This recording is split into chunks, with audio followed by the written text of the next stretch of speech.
ഡിവൈഎഫ്ഐയും പ്രതിഷേധത്തിലുണ്ട്, സേവാഭാരതിയും പ്രതിഷേധത്തിലുണ്ട്.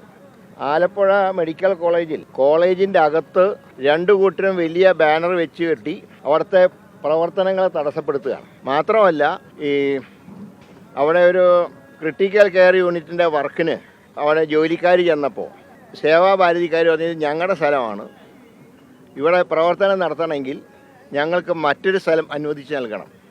ഇത് സർക്കാരിൻ്റെ സ്വത്താണ്, വ്യക്തികളുടെയോ സംഘടനകളുടെയോ സ്വത്തല്ല. അതുകൊണ്ടാണ് ഇങ്ങനെ തീരുമാനം ആലപ്പുഴയ്ക്ക് വേണ്ടി എടുത്തത്. അപ്പോൾ അതുകൊണ്ട് ഈ അന്നം മുടക്കി എന്നൊക്കെ പറഞ്ഞിട്ട് ഇന്നലെ ചിലർ എന്നെ കുറിച്ചിട്ടൊക്കെ പറഞ്ഞു. അന്നം മുടക്കിയതല്ല, ഭൂമി കയ്യേറ്റക്കാരെ ഒഴിപ്പിച്ചതാണ്. അല്ലാതെ അതും ഭക്ഷണമായിട്ട് ഒരു ബന്ധവുമില്ല.